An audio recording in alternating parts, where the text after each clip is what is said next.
Bienvenidos al Colegio de Empresarios. Seguimos en nuestras sesiones de entorno de la empresa. Vamos a ver hoy el tema 4. Les va a gustar, no trae números, pero tiene que ver con capital, el entorno del capital en una empresa. Vamos a identificar el ciclo económico de la empresa.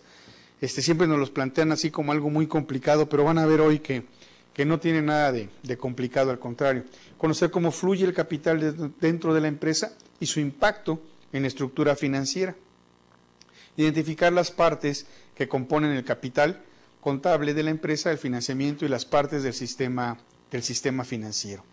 ¿Sí? Entonces vamos a ver esa parte y nos toca pues el capital. La empresa, la estructura de capital está íntimamente relacionada con la situación financiera a largo plazo de la empresa, ¿sí? Hasta para financiar y planear sus operaciones futuras, es decir, dinero. Vamos a hablar de dinero así rápidamente, ¿no? Y yo quiero que tengan en mente tres cosas, tres tipos de dinero. El dinero que por un lado recibo, mis ingresos. El dinero que gasto, de esto que recibo, voy a tener que gastar algo. Y si tengo deudas, tengo un dinero que guardar para pagar esas deudas. Entonces tengo mis tres dineros, el que recibo, el que ingresa, el que gasto y lo que adeudo, el dinero que debo. Entonces la idea es que una empresa no gaste y no deba más dinero del que recibe. Ese es el truco. ¿Les sirve para ustedes en su casa y en su cartera? Sí, también.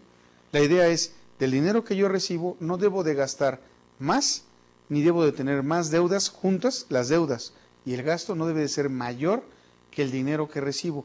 En el peor de los casos deberían de ser igual, pero debemos de dejar una cantidad para ahorro, que eso es lo que vamos a ver cómo fluye este capital dentro de las organizaciones. El capital son los fondos que posee la empresa, ¿sí? Se pueden dividir en los que son aportados por los socios y los que se obtienen de préstamos de terceros, ¿sí? Vamos a hablar de ese capital, no del capital que se genera como ingreso, eso no. Vamos a hablar del capital como los fondos que tiene la empresa, lo que aportan los socios, los accionistas de la empresa y el que obtenemos a través de un financiamiento, así de sencillo. Capital es toda aquella cantidad de dinero o de riqueza de la que dispone una persona o entidad. El capital es el medio financiero de conseguir un medio de producción. O sea, ¿cómo lo expreso en otras palabras? Yo tengo un dinero y ese dinero me va a servir para hacer algo, ¿sí? En el caso personal, pues yo tengo un dinero, pago una colegiatura y voy a la universidad, por ejemplo.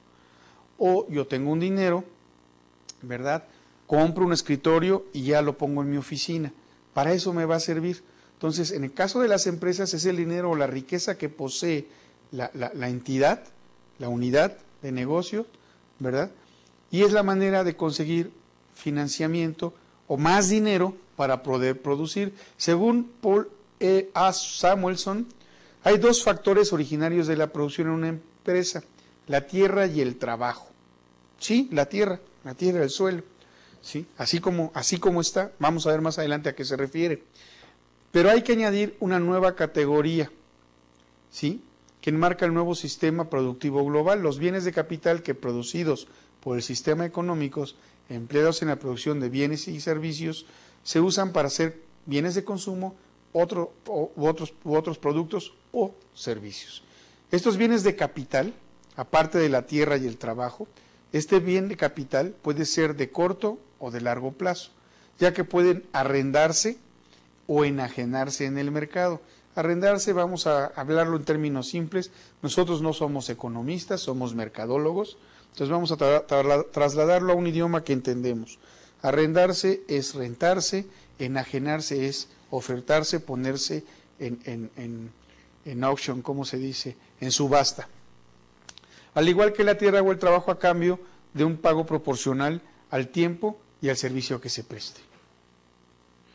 Hay dos tipos de capital, como se les decía: las aportaciones de capital que dan los socios y el capital que obtenemos adquiriendo una deuda, un préstamo, así de simple.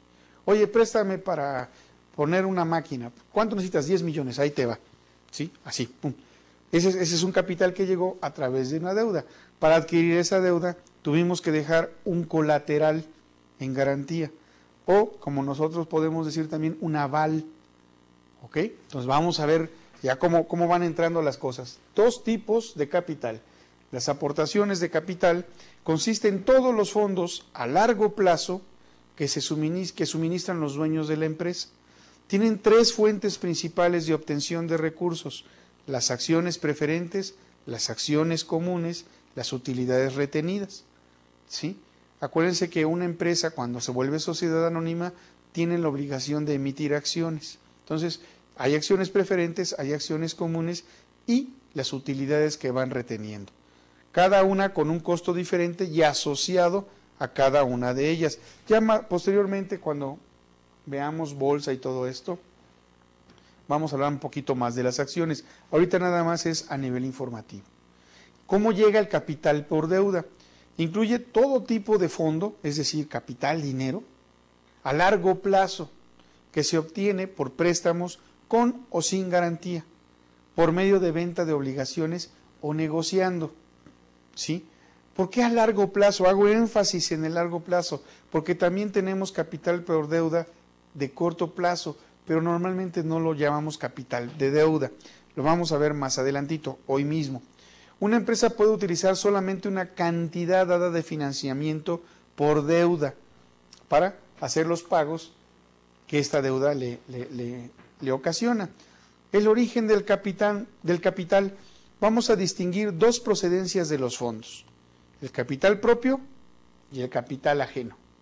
El capital propio es el que pues tiene la empresa, así, punto, y no tiene que ser reembolsado.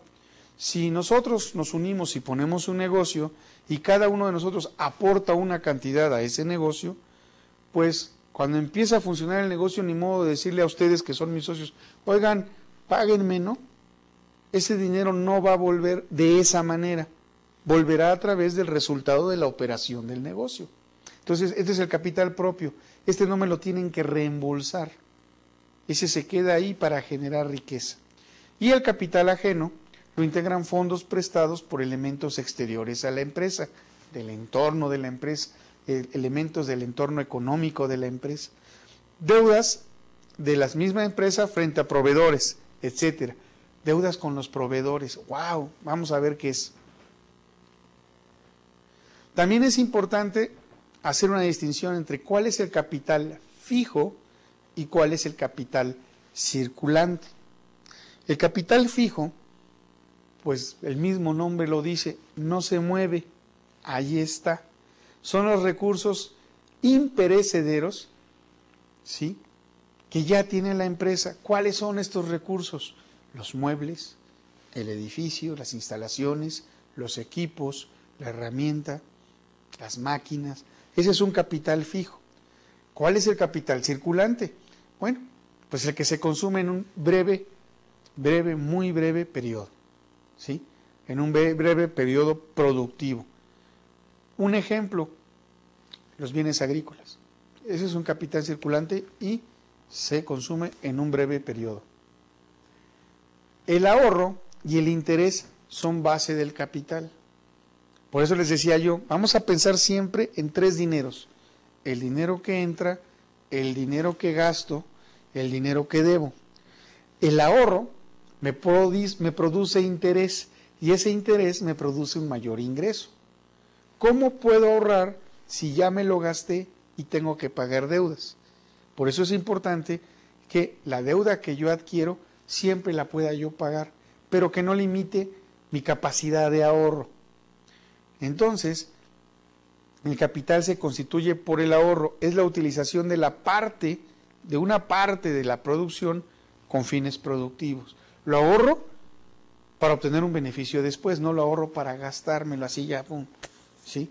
Me voy a Las Vegas y jugando ahí en las mesas me lo tiro. No, la idea es ahorrarlo para tener más y generar más riqueza. Las empresas viven de la venta de sus bienes y servicios.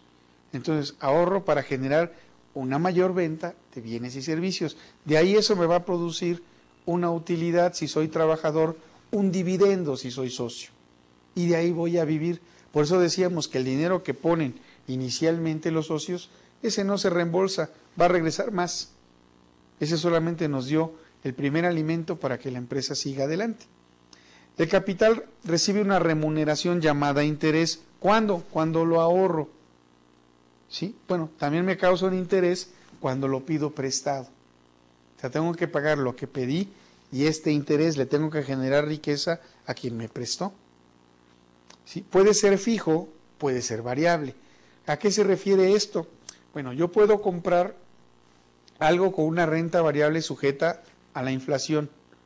¿Sí? Yo calculo que no va a haber inflación, entonces me voy por una renta variable. Pero a veces puedo irme por una renta fija si tengo miedo que puedan cambiar más adelante las circunstancias.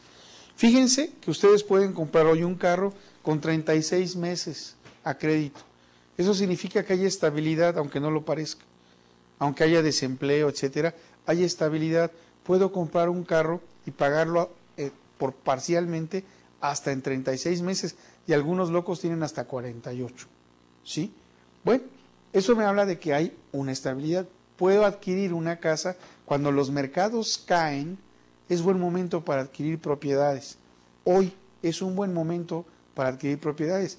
La crisis económica mundial nos favorece en ese sentido si tuviéramos el capital. Ya nos vamos dando cuenta cómo las empresas, por qué el capital es importante para las empresas y cómo deben de manejarlo, ¿no? De ser una simple remuneración de capital, el interés pasa además a desempeñar dos funciones. Vuelve a estimular el ahorro y la utilización del capital.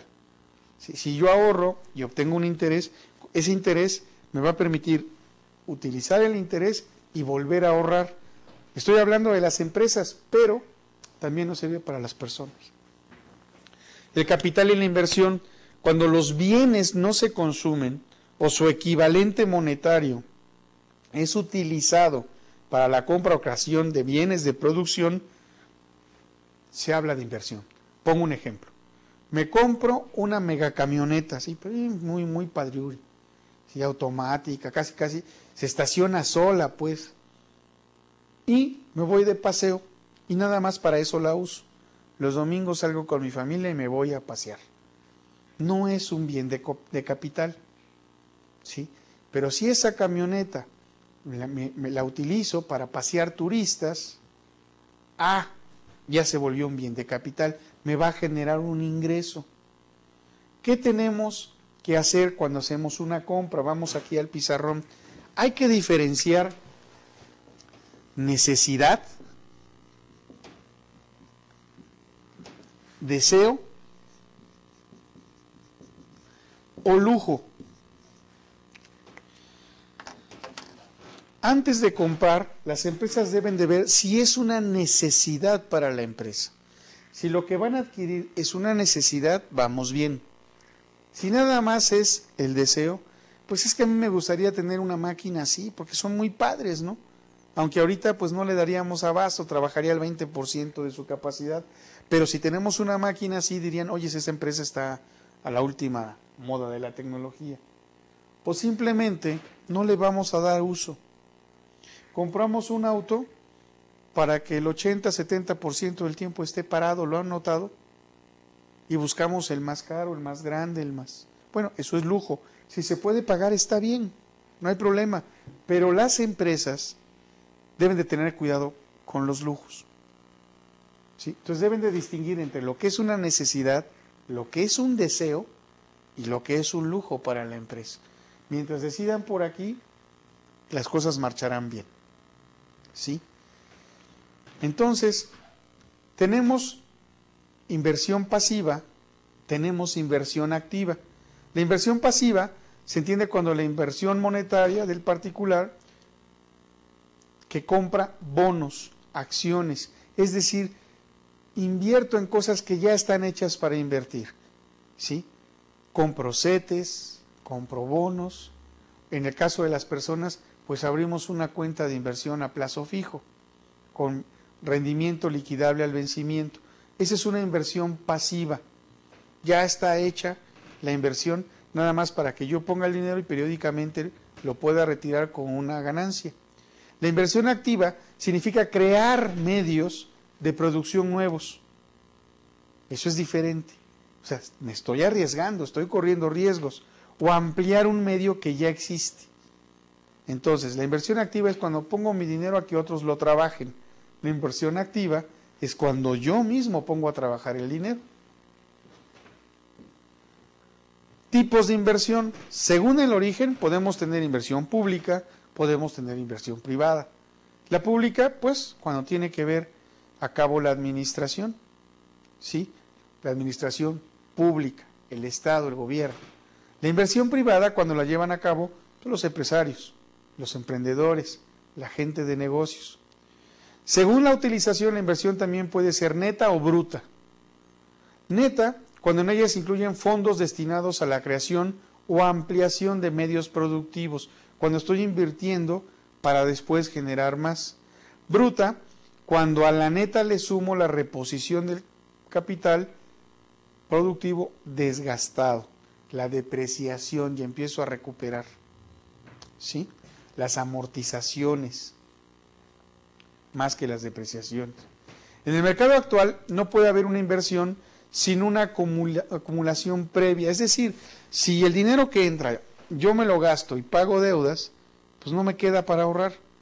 Entonces es lógico, no puede haber inversión si no tengo acumulado antes capital, ¿sí? Y se puede conseguir difiriendo, retrasando el consumo, es decir, ahorrando.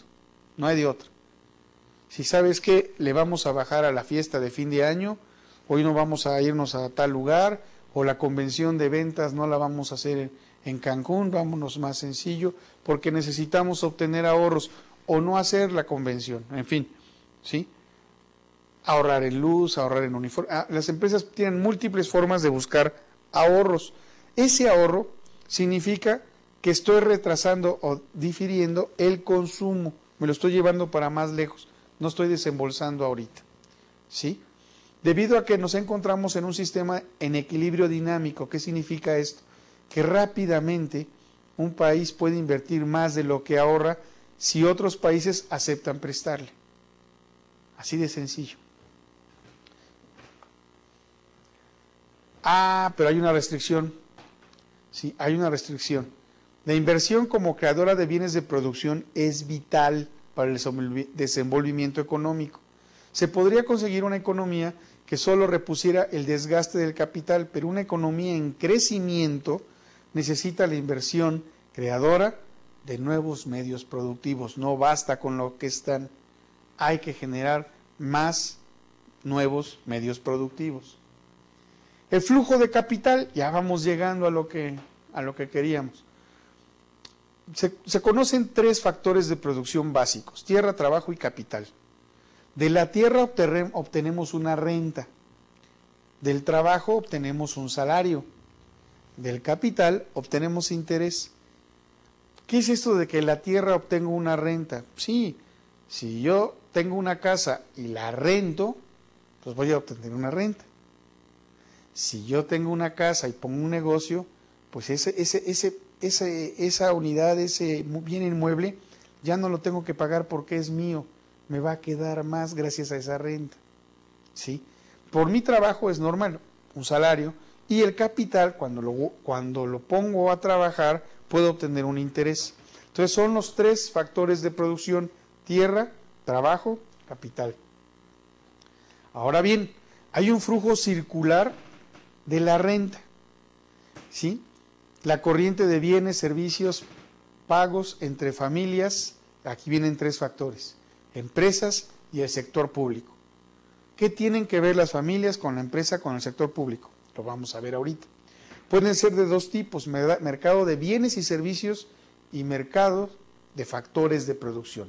2 tipos de flujo de capital: bienes y servicios, mercados de factores de producción. ¿Sí? El flujo circular consta de 3 elementos: las empresas, las familias y el sector público, gobierno, pues.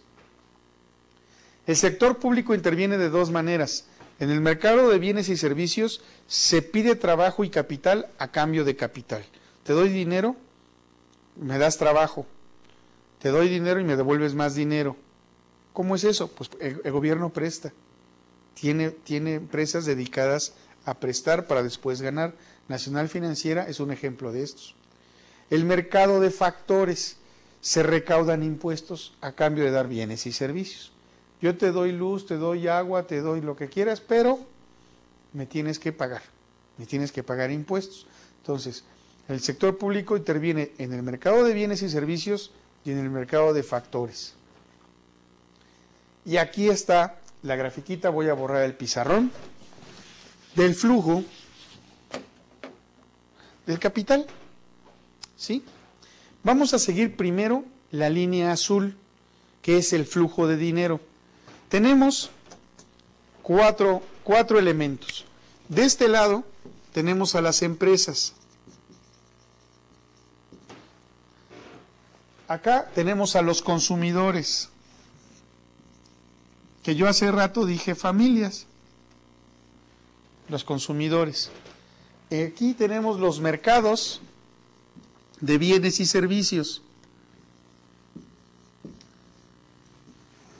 Es lo mismo que están ustedes viendo en su diapositiva. Y en la parte de abajo tenemos el mercado de factores de producción, ¿sí?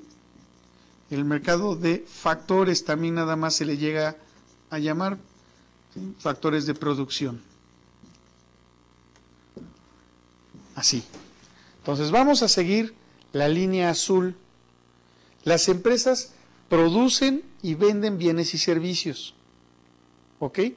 Entonces, esto que sale aquí, pues tiene que pagar salarios, alquileres, beneficios. ¿A dónde? Al mercado de producción. Este mercado de producción va a tener que pagarle rentas, ¿sí? Aquí los consumidores venden, las empresas compran. ¿Ok? Si yo tengo un local que estoy rentando, tengo que pagar esa renta. ¿A dónde llega? Pues a mi consumidor. Mi consumidor, con esa renta que ha recibido, con ese ingreso, se va al mercado de bienes y servicios, ¿sí? Y compra. ¿Qué compra? Pues va a comprar los bienes y servicios que las empresas generan. Y al comprar, ¿qué creen que sucede? Pues que las empresas vuelven a tener ingresos. Fíjense qué padre. Las empresas consumen en el mercado de factores de producción, materia prima, salarios, alquileres. Pagan rentas que llegan a los consumidores. Al recibir estos consumidores su dinero, pueden ir a comprar bienes y servicios. ¿Quiénes producen estos bienes y servicios? Las empresas. Y el ciclo se cerró. Me van a decir, ¿y el gobierno? Pues tranquilos, vámonos con calma, ¿sí? Ese no se nos escapa. Va al siguiente. Ahora vamos a seguir la línea naranja de su diapositiva. Las empresas llevan bienes y servicios al mercado de bienes y servicios, ¿sí? Aquí los venden. Estos bienes y servicios son comprados ¿por quiénes? Por los consumidores, ¿sí? Y estos consumidores venden o poseen o compran factores de producción. ¿En dónde? Aquí. Yo compré esto, generé algo y lo mando al mercado de producción.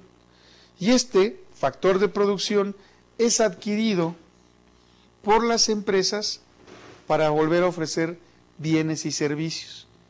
Si se dan cuenta, tenemos el mercado de bienes y servicios y el mercado de factores de producción. Aquí es donde se compra y se vende. Aquí en el mercado de bienes y servicios, las empresas venden, los consumidores compran. Aquí, en el mercado de factores, los consumidores venden, las empresas compran. Es un ciclo que va en una dirección y al mismo tiempo, simultáneamente, va en la otra. ¿Sí? ¿Cómo la ven? Entonces aquí, repitamos, ellos pagan salarios, alquileres, beneficios al mercado de factores, estos pagan renta, estos gastan aquí, generan ingresos para las empresas. Por otro lado, las empresas, ¿verdad?, producen bienes, estos bienes van al mercado de bienes y servicios, los consumidores los consumen, lo vuelven trabajo, tierra, capital, factor productivo, y las empresas compran estos factores de producción y se cerró el ciclo económico. Así de simple es. Oiga, y el gobierno está en todas partes. El gobierno está aquí. Aquí está el gobierno.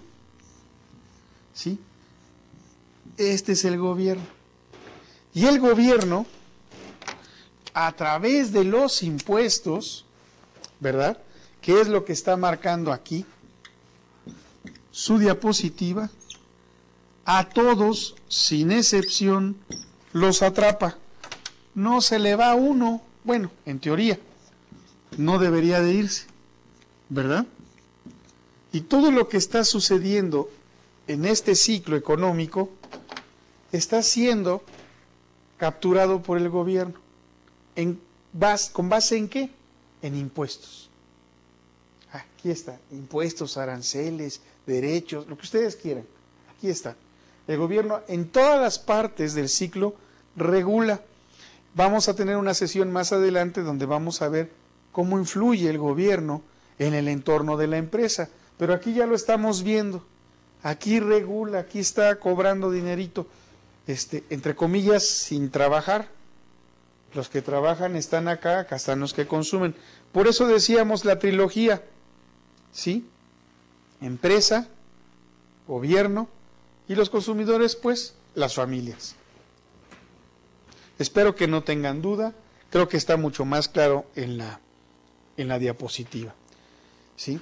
Hay agentes económicos, las familias que están aquí, vamos a ponérselo, consumidores o familias, son los agentes económicos.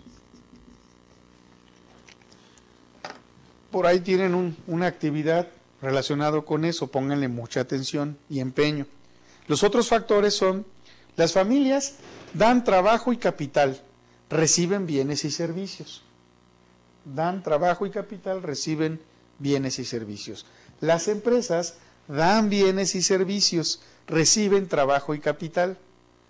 Y el sector público tiene 3 entidades, federal, estatal, municipal, y ellos recaudan mediante impuestos su porción que va a transformar en bienes y servicios. Estos son los 3 agentes económicos del flujo de capital de la economía. ¿Verdad que no estaba tan difícil? ¿Sí? Hasta yo le entendí. Bueno, las principales funciones del sector público, porque es donde decimos, bueno, ¿y por qué gana si no hace nada? No, debe de hacer. Ofrecer bienes y servicios, coordinar y regular el mercado. Sí, van a ver ustedes más adelante en una sesión las regulaciones del gobierno. ¿Qué regula? Establecer una política económica, establecer el mercado jurídico, bajo qué normas del juego, qué reglas del juego nos vamos a desempeñar. Espero que hasta aquí no tengamos dudas. Ahora bien, hay factores que afectan la estructura financiera. ¿Qué es la estructura financiera? Es la forma en la que se van a financiar los activos de una empresa. Los activos no son las personas que trabajan mucho. Los activos es capital, es dinero. Lo tenemos en 3 tipos. Activos fijos, aquellos que no se van a mover, pero son nuestros, ¿sí? Maquinaria, herramientas, el edificio, muebles, ¿verdad? Tenemos activo circulante, entiéndase dinero, lo que podemos cobrar rápidamente. Y tenemos activo diferido, que es precisamente el capital que he metido a la inversión, ¿sí? ¿Qué factores me van a afectar mi estructura financiera? Esa estructura donde están los activos de una empresa, con lo que la empresa se va a financiar. Tenemos ventas, que es uno de los principales elementos de la estructura, es donde nos llega dinero, En ventas la principal función de ventas es meter dinero. Para eso está diseñada. Debe de crear, mantener y recuperar clientes. Esa es la fundamental función del área de ventas. Así como la empresa, su función, su objetivo primordial es generar riqueza, el objetivo primordial de las ventas es crear, mantener y recuperar clientes. Si lo han hecho muy bien, no tienen que recuperar clientes, solamente crear y mantener a los existentes. ¿Sí? Si lo hacen todavía mucho mejor, muchas veces no tienen ni que crearlos, el cliente va solo. Pero este es un caso más bien utópico. Hay algunos ejemplos, pero la mayoría no funciona así. La estabilidad del flujo de efectivo. ¿Qué tanto esto que sale regresa? ¿En qué parte se vuelve más? En la medida en que el consumidor o la familia tiene más ingreso, puede comprar más. Para que haya más ingreso, la empresa tiene que vender más, tiene que generar más producción para que a su vez pueda generar más empleos. Y una vez con empleos, pueda yo seguir consumiendo. ¿Sí? Otro factor que me va a afectar la estructura financiera es la industria. La industria, sí, la industria. Si la industria no se mueve, está parada, voy a cortar el flujo o lo voy a disminuir. La estructura de los activos, ¿con qué cuento para poderme financiar? No es lo mismo que tenga yo un edificio viejo, una maquinaria que ya no sirve, que ya está obsoleta, a que tenga en buen estado mis instalaciones y tenga en un buen estado mis equipos. Por esos equipos, por esas instalaciones, puedo obtener financiamiento. ¿Sí? ¿Y cuáles son los objetivos de la administración? Fíjense que este diagrama es factores que afectan a la estructura de la empresa, pero no la afectan necesariamente mal. ¿Sí? Cuando hablo de los objetivos de la administración, no estoy diciendo que van a afectar de mala manera a la estructura de la empresa. De hecho, la tienen que afectar bien. Pero estos son los factores que me van a afectar la estructura de la empresa. Las tasas de crecimiento de las ventas nos dan una idea de cómo se van a ver afectadas las utilidades. En la medida que se venda más y mejor, vamos a tener mejores utilidades. ¿Por qué hago la aclaración? ¿Por qué subrayo más y mejor? Porque vender más no necesariamente significa vender mejor. A veces vendo más de algo que me deja muy poco margen y me tengo que esforzar más para obtener mis resultados financieros. Entonces, cuando me refiero a más y mejor, es que estoy haciendo un uso óptimo de mis recursos. Por el lado del factor de flujo de efectivo, la relación entre el endeudamiento y la estabilidad del flujo están muy relacionadas. Si yo me endeudo porque lo puedo pagar, no tengo problema.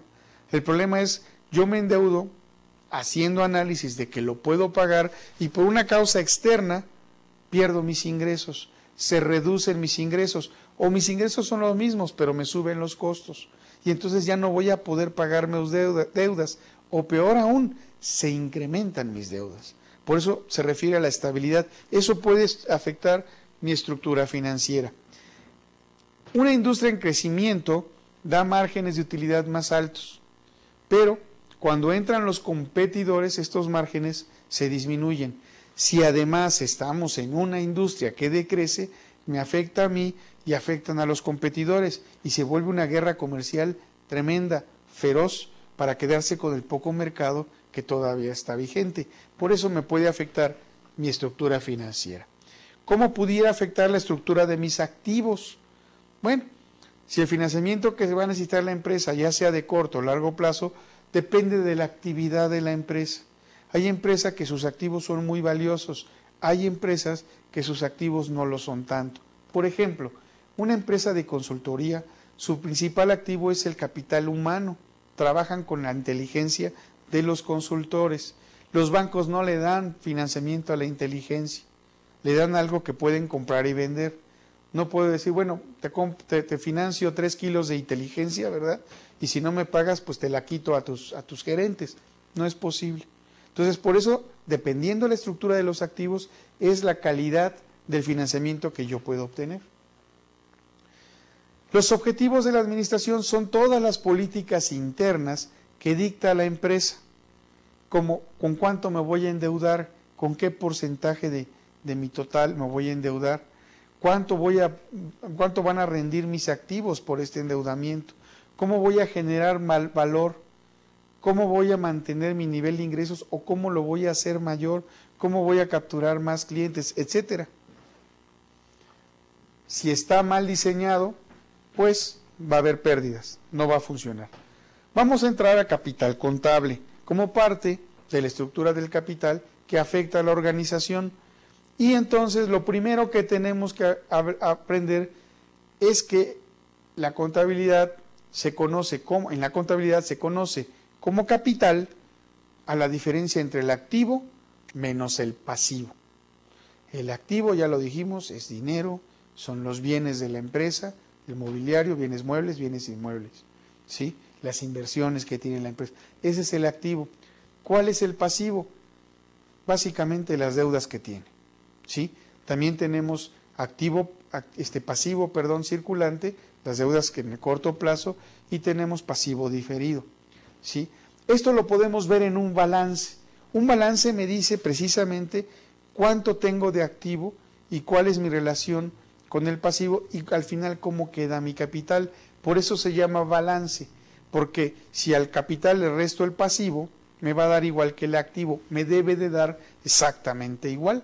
Entonces por eso se llama balance y deben de estar pues balanceados.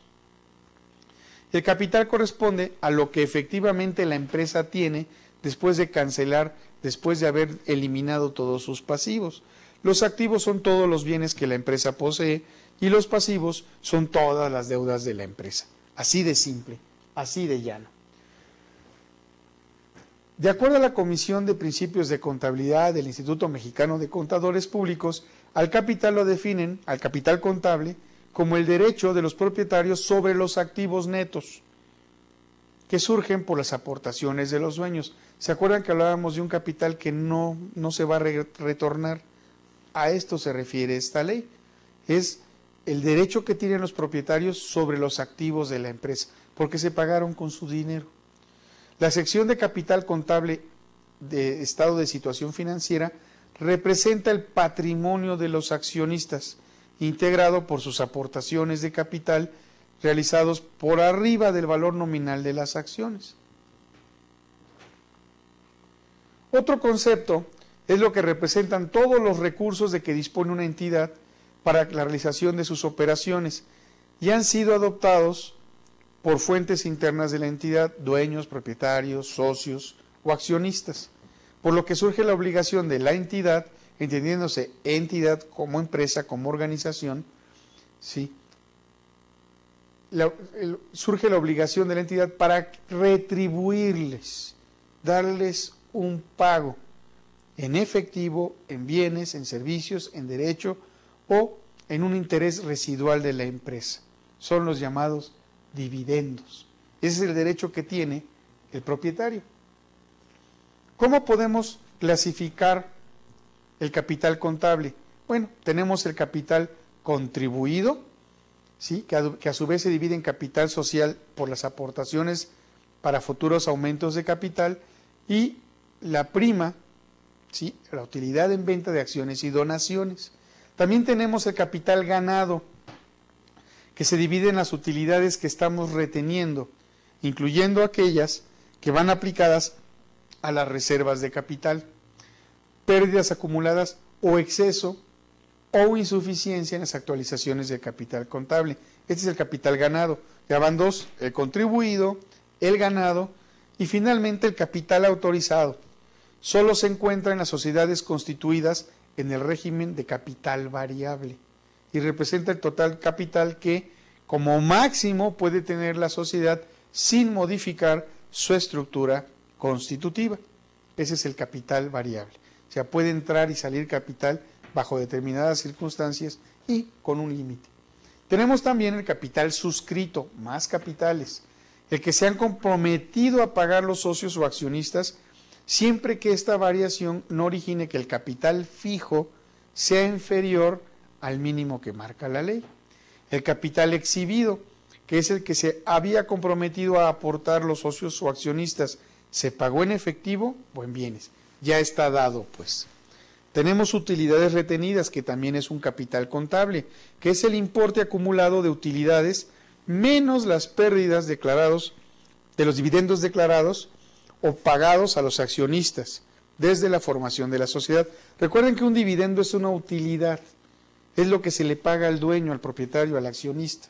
A los empleados, esta utilidad se le llama PTU, ¿sí?, que es por el resultado del producto de su trabajo. Es una parte proporcional y es como un premio por haber obtenido un logro. Recibe su PTU el trabajador y posteriormente lo pueden recibir o no los accionistas. No se pagan en la misma época y puede ser por periodos incluso más largos. Las donaciones son las contribuciones en efectivo que realizan los accionistas, ¿sí? Hay accionistas que dicen, miren, estamos necesitando dinero, dono tanto. ¿Y por qué dan una donación? Porque saben que el resultado en el mediano o largo plazo va a ser mayor y sus utilidades van a crecer. O el exceso o insuficiencia de la actualidad del capital contable resume las actualizaciones de las partidas que deben modificar su costo de adquisición para incorporar los efectos de la inflación. ¿Por qué guardo dinero? Por si hay inflación. Me van a costar más las materias primas. Y si me aumentan las materias primas, yo no puedo incrementar inmediatamente el precio. Lo puedo hacer, mejor dicho, pero no debo porque va a tener un impacto en mis ingresos.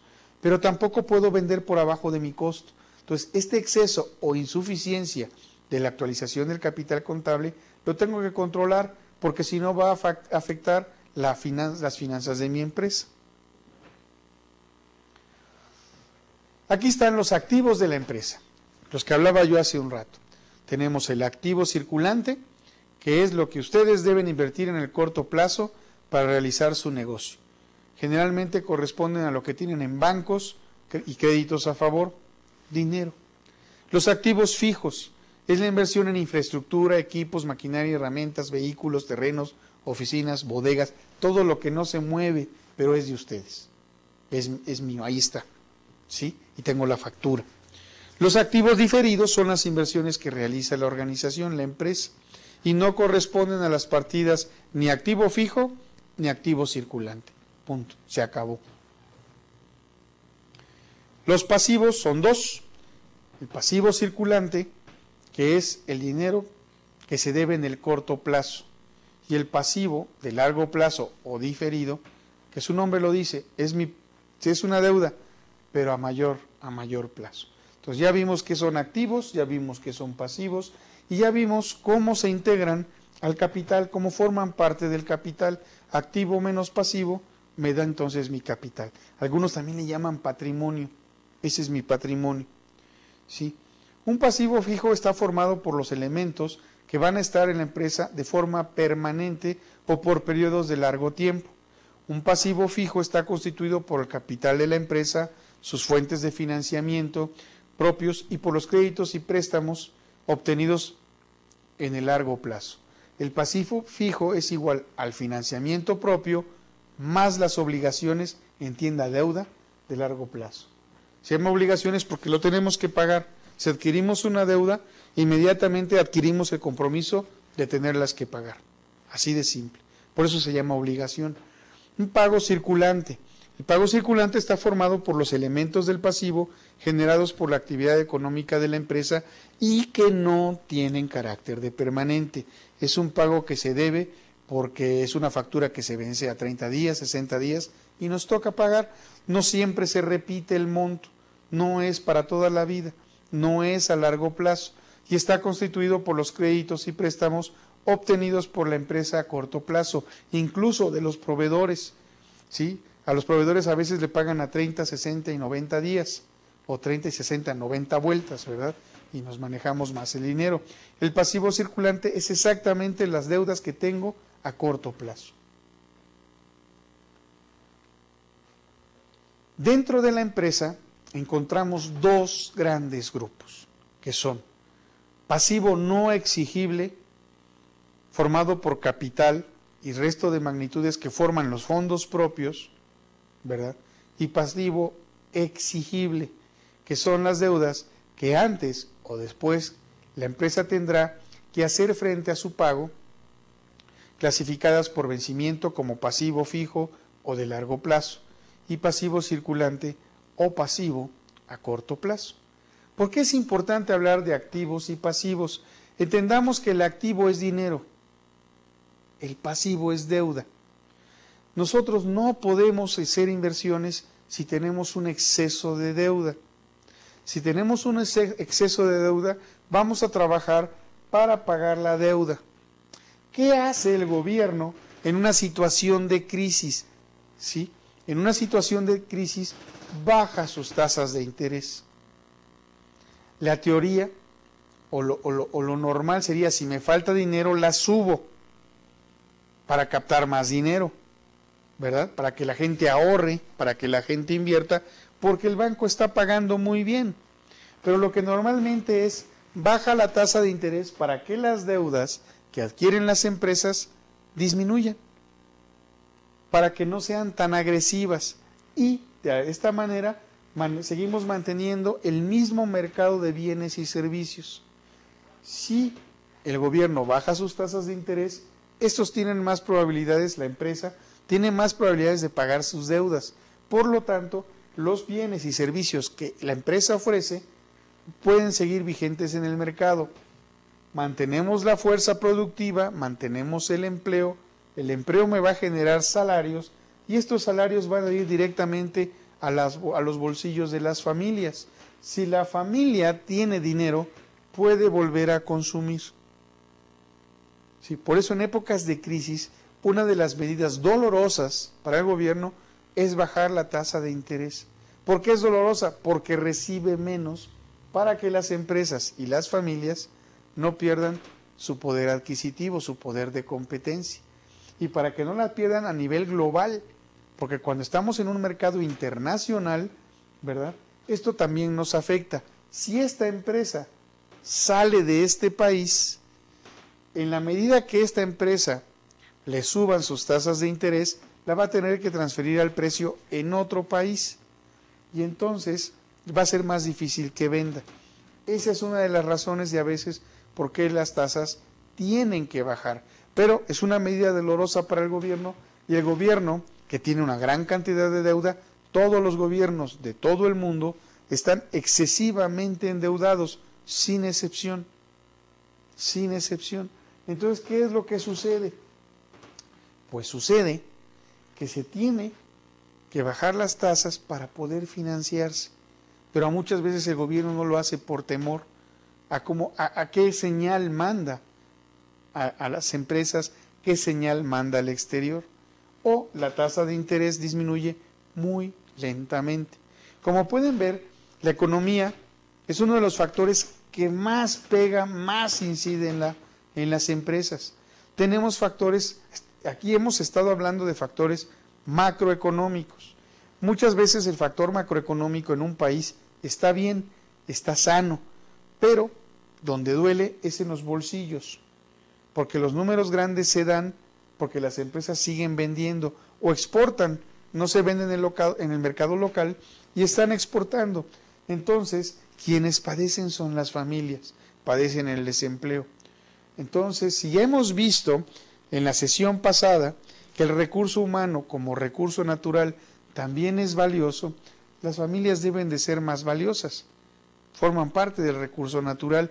Las empresas deberían de estar enfocadas a cuidar a su planta productiva, pero muchas veces no es por cuestión de ellos. Yo creo que a nadie le gusta despedir a 100 empleados, 10 o siquiera uno. Es una situación incómoda, es una situación molesta para el que el que está siendo despedido como para el que despide. No es una situación cómoda. Muchos gerentes se esconden, ese día no aparecen para que otro sea el que despida. Pero cuando es por situaciones económicas, ¿verdad? Pues a ninguna empresa le gusta dejar de producir. Imagínense reducir su planta productiva. Sabemos de la crisis de los Estados Unidos y sabemos que empresas muy grandes, muy importantes de ellos, han quebrado y han cerrado su planta. Y eso causó un gran temor en el resto del mundo. Una crisis generada por exceso de gasto y exceso de deuda. ¿Qué es lo que hacía el gobierno? Permitió con tasas muy bajas, que estos se endeudaran, pero también que estos se endeudaran más allá de sus posibilidades de poder pagar sus deudas. ¿Cómo es esto? Imaginen ustedes que tienen sus tarjetas de crédito y que tienen un sueldo de 20,000 pesos. Y con este sueldo de 20,000 pesos, ustedes han recibido una tarjeta de crédito de 30,000. El error está en tomar esta tarjeta de crédito como una extensión de mi sueldo y empiezo a comprar bienes y servicios más allá de mis ingresos, o en el mejor de los casos, de la misma magnitud que mis ingresos. Pero hay gastos que ya tengo fijos, rentas, hipotecas, colegiaturas, comida, ¿sí? Porque cuando empiezo a usar la tarjeta no necesariamente compro más comida, compramos muchas veces cosas superfluas. ¿Se acuerdan lo que veíamos en la empresa de necesidad, deseo o lujo? Bueno, también es válido para los seres humanos, para nuestras casas. Entonces, si el consumidor o la familia excede su capacidad de pago, después ya no puede comprar. ¿Por qué? Porque tiene que utilizar parte de su ingreso a pagar la deuda que adquirió. ¿Cuál fue la causa? Se fue más allá de lo que necesitaba y de lo que podía obtener en ingresos. Bueno, lo mismo le sucede a las empresas. Si una empresa pide un préstamo por una cantidad determinada, porque es la que necesita, y por su situación financiera un banco le ofrece más, es un error tomarlo. Es un error tomarlo porque pudiéramos estar tomando más deuda de lo que la empresa es capaz de pagar. Sin embargo, hay empresas con fortalezas financieras tremendas y teniendo el capital les conviene más pedir un préstamo y pagar los intereses que sacar su capital de las inversiones donde las tienen. Estos son casos excepcionales, pero fíjense cómo una alteración aquí produce una alteración allá.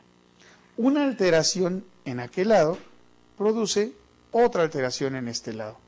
Entonces, el recurso económico es el que más impacta en las organizaciones. Si las empresas no conocen cómo están estos recursos, bueno, pues van a causar un problema. ¿Se acuerdan ustedes que México padeció una epidemia de influenza? ¿Qué hizo este gobierno para mantener el flujo económico? Postergó las declaraciones de impuestos, las declaraciones anuales, las llevó a un mes más, porque la gente no debería de salir por cuidar su salud. ¿Qué hizo? No me pagues ahorita, te espero. Dio un margen, y con este margen, estos pudieron conservar su ingreso, porque muchos de estos, si ustedes recuerdan, más del 90% de las empresas en México son pymes, son empresas familiares, son empresas muy pequeñitas, que no tienen recursos para estar sobreviviendo largas temporadas sin trabajar. ¿Sí? Recuerden ustedes que los restaurantes, por ejemplo, se cerraron. ¿Qué pasó con los meseros, con los cocineros, con los señores que hacen la limpieza y que nada más vivían de eso? El acomodador del carro, el valet parking, todos ellos vieron afectada su economía de manera inmediata y además irrefrenable. Entonces, ese es un ejemplo de cómo la economía impacta grandemente en las empresas, pero por estas relaciones de flujo llega hasta las familias. Por mi parte, creo que es todo. Revisen sus actividades, tengan mucho cuidado, hay muchas definiciones, hay muchas cosas. La idea de las definiciones no es que las pongan como están en los libros o como están en su presentación. Traten de explicarlas con sus propias palabras, traten de entenderlas muy bien y explicarlas con sus propias palabras. La economía no es tan compleja como nos quieren hacer creer algunos. Sí, tiene muchos cálculos y muchas cosas, pero las bases que tenemos que comprender de la economía y cómo nos afecta el entorno de la empresa nos va a hacer más previsores, no solamente en las empresas donde trabajemos, sino también en nuestras familias. Ahorren mucho y que sean prósperos. Nos vemos la próxima sesión.